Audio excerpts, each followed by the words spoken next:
Jurassic Park explained by an idiot. I'm curious to see how this is gonna go.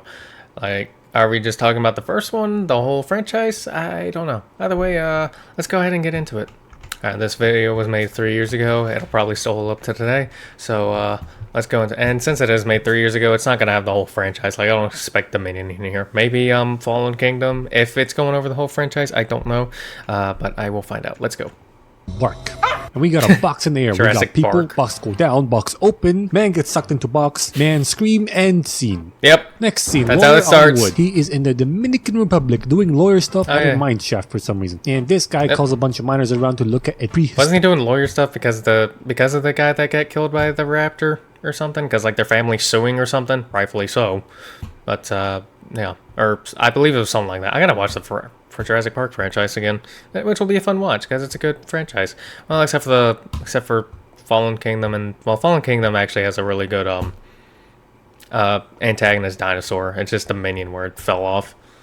Mosquito tequito, but I don't think they care. I think they're just here to fucking dig, dude. And if you make the argument that you need them for their lights, they're barely aiming at it. And I'm pretty sure this guy's staring at your ass. Cut to Diggy Wiggy technologically retarded Dino Boy and his wife, girlfriend, soon to be wife. I don't know. I don't care really, but they're a thing. Okay? Well, supposedly they got together at the last one, but I'm gonna be honest. Some people admitted that it feels forced, and I kind of agree with it. And he's scaring a kid with some very unscary dino talk because he hates kids and his ego's so fragile it can be hurt by a fucking 12-year-old. Then some dickhead in the helicopter comes over and that apparently ruins their dig. I mean, if I were him, I'd probably have if I could afford it, a helicopter hovering over my dig to clear all the dust for me. Yeah. But then again, I'm a fucking idiot. So anyway, it turns out to be Mr. Hammond.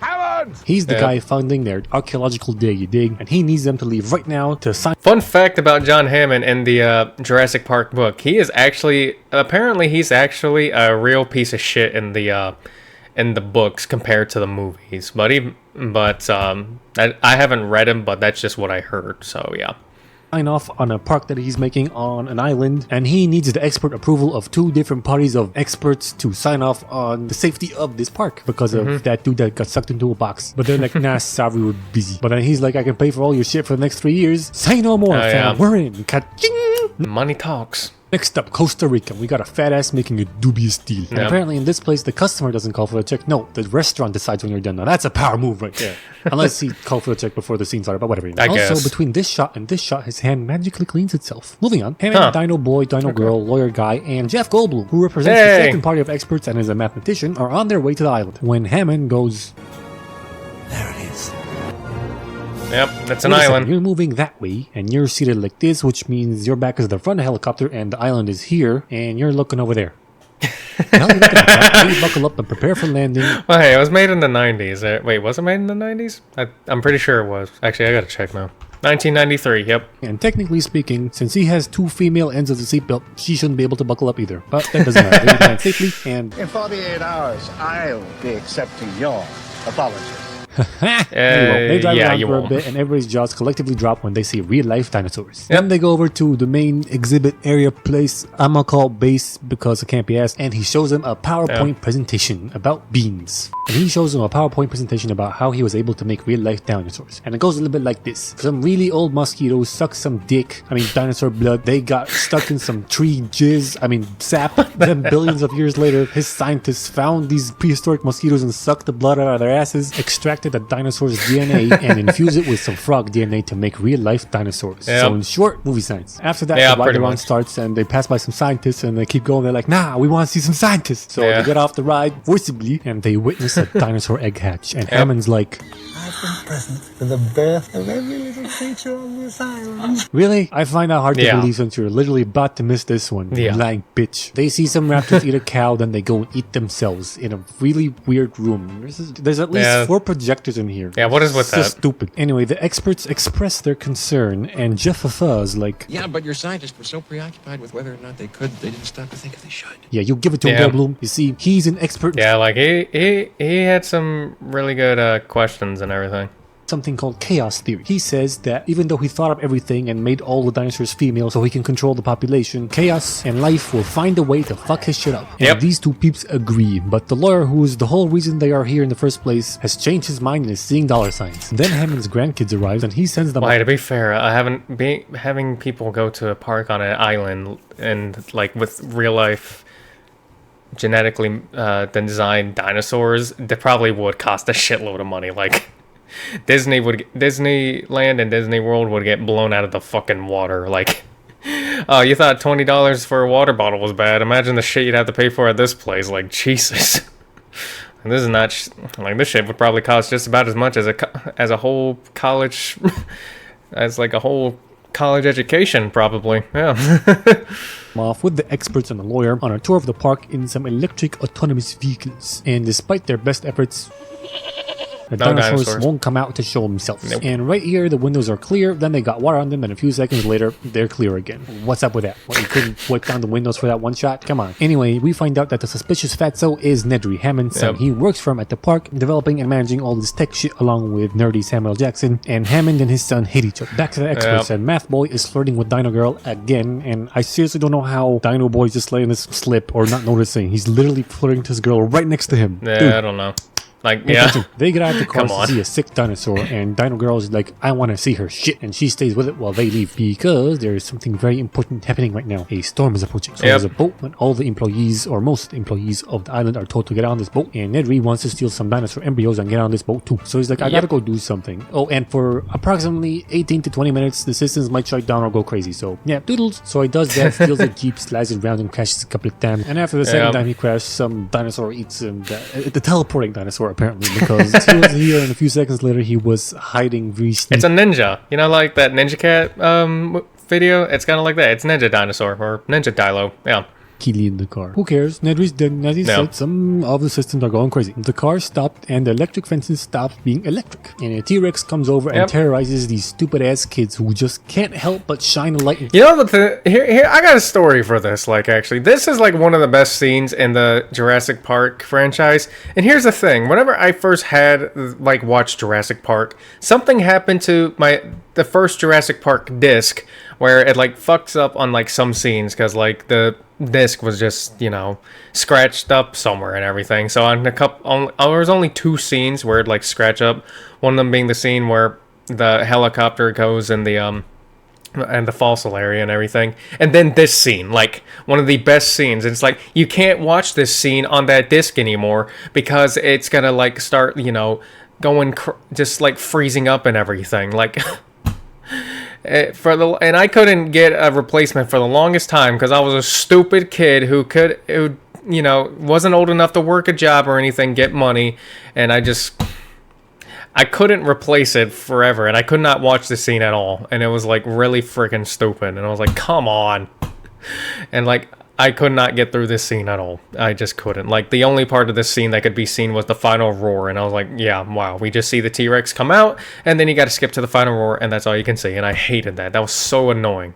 The T-Rex's eyes. If you can't turn it off, just point it at the fucking ground. In fact, why the fuck did you get out in the first place? Not like you can't see the thing. Also, door open here, close in this shot, open in the next shot. Anyway, Dino Boy distracts the dinosaur, but Math Boy, not to be outdone, is like, no, I'm the hero. And instead of following the flare that Dino Boy threw, he zeroes back in on the humans. Way to go, Jeff. So the thing eats the pussy-ass lawyer, and Dino Boy saves the girl, and the boy is still in the car and lands in a tree, so Dino Boy goes up to get him, and on their way down, the car starts falling down too, and Dino Boy, since you're clearly proficient at climbing trees, why don't you just wrap around to the other side to avoid the hassle of racing the car? Yeah, that definitely would have been a smarter move, Jesus.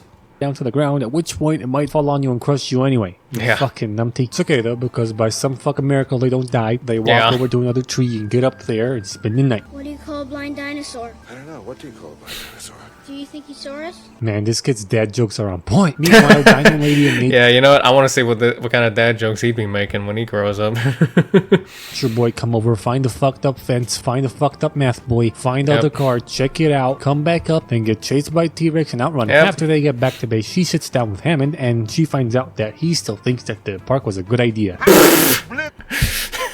At this point, nah, you gotta lose T-Rex. Nah, the park ain't sustainable anymore. Like, nah, the park's already failed. The moment that Rex came out, the whole park just went to shit, especially since everything else was getting out too. Like, then again, there is a theory I have where, like, this park actually could have been successful if Dennis Nedry hadn't just fucked it up. Like, and even then, that's just a huge maybe, because, you know, storm and shit happening, like, the power could have gone out. But even then, like, something could have happened. Like, maybe it could have been successful, maybe it couldn't have. I don't know. It's just a theory I have. Like, I think it could have been, like, somewhat successful if it wasn't for Dennis Nedry fucking shit up for, what was his name? Dotson? Yeah. Next day rolls around, Dino Boy and the kids wake up. The girl gets sneezed on by a long Nicolosaurus. They get down and try and make their way back to base, and on the way, they find all natural and hatched dino eggs. Yep. Which is supposed to be impossible since Hamill only created female dinosaurs. However, some frogs are known to change to the opposite sex in situations where they can't find anybody to fuck. So technically speaking, they accidentally created transgender dinosaurs. Cut back to base. Yeah, pretty much like that. Something like that. I actually didn't look into that, but yeah, there was... Yeah, they can basically just change their gender, pretty much, yeah. They find out that Nedry fucked up. Probably the best... Yeah, transgender dinosaurs are probably the best way to... Well, maybe, I don't know. It's confusing. I don't know shit about genetics, okay? Up the systems beyond repairs and the phone lines are down. So they're faced with two choices. Either turn everything off and on again, which will reset everything and allow them to call for a helicopter, but apparently this is not such a good idea because according to nerdy Samuel Jackson, but we've never shut down the entire system before. It may not come back on at all. And the second option is to fuck with the dinosaurs' genes somehow and kill them off, but then Hammond's like, People are dying. You please shut down the system. Alright, counterpoint. People are dying. Kill the Will you dinosaurs. please kill off your fucking dinosaurs. Yeah, and besides, he can... like, the smart decision in this situation would be to kill the dinosaurs, and then, you know, you still have their corpses and everything. Even then, like, you could, like, come back from this and just, you know, extract the blood from the corpses and, you know, remake them and everything, because all you need is their DNA to clone them, because, you know, they're all pretty much just genetically made clones, so, yeah, that would have... that would have been a good situation too. Although they would probably still be fucked if the system didn't come back on, because then how the hell are they going to call for help too? Because regardless, it could have been stuck, but, you know, they didn't, so that's a good thing. Fucking dickhead. So they decide to turn everything off and on again. And it seems to work, but to turn everything on completely, Samuel has to go to another building and flip a switch, do some shit. So he does that while these peeps hide in the safe room. Fun fact, I don't think, I'm not entirely accurate on this, but I don't think Samuel L. Jackson got to go to Hawaii like the rest of these guys because he was just always in here. So, yeah. However, he takes too long, so Dino Girl and Nature Boy go out looking for him, only to find that the raptors have escaped. So Dino Girl rushes to turn on the power so they can finally buy Jug. So they can finally call for a helicopter. She finds a raptor and Samuel's dead body. Well, at least part of it. She tries to run away, and Nature Boy dies. But a little bit before Dino Girl turned the power on, Dino Boy and the kids made it close to the base. All they have to do is cross this electric fence that is not on. And he makes sure of that by throwing a stick at it. Now, I am not a genius, but I am pretty sure that wood is a non-conductive material. So I'm not too sure if throwing a stick at an electric fence proves anything. But as I don't think it proves anything. I could be wrong too, I ain't no fucking genius. But it doesn't matter. He checks that it's off by grabbing it with the palms of both of his hands. Now this, I know for a fact, is a stupid idea. You're never supposed to test if a wire is live with the palm of your hands, because if it is, it'll electrocute you and it'll make your muscles tense and grab onto the thing. You're always supposed to check with the back of your hand. I read that on really?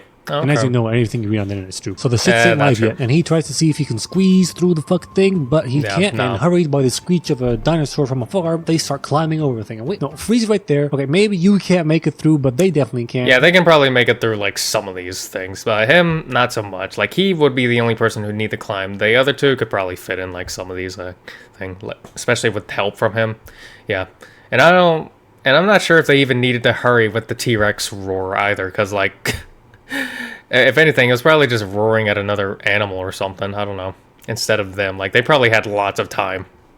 Well, except they didn't, because the power was being turned on, then the thing turned on. Fucking cartoon logic is this shit. Doesn't matter. They climb over everything. Girl and Dino Boy make it down there with ease, but the kid's being a pussy and it's taking too long. And this is where Dino Girl started turning on all the fences and systems and shit. And wait. Green means off and red means on. Wait, what? Seems kind of fucking retarded to me. Whatever. Kid gets electrocuted and he falls off, almost dies, but CPR and he's back to life. They make it to base. Dino Boy goes off looking for the rest of the peeps and leaves the kids to chill. Dino Boy finds Dino Girl. The kids play hide and seek with a couple raptors. They escape. Let's not act like that scene wasn't at least a little bit bone-chilling and terrifying in the kitchen with the raptors. Like anyone having to be in a situation like that would obviously be scared as fuck.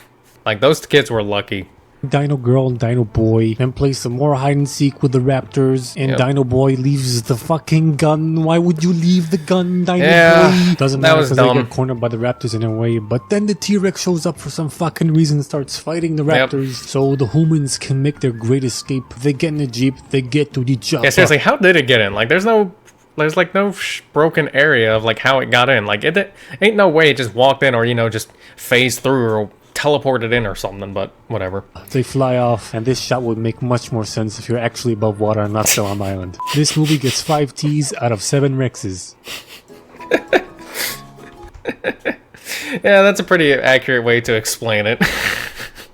Well, that was really enjoyable, and as I said, an accurate way to describe it, so yeah. Oh, jeez. Anyways, if you enjoyed the video, don't forget to like, comment, subscribe. Check out the original video, which will be in the description below. And I'll see you in the next one. Goodbye.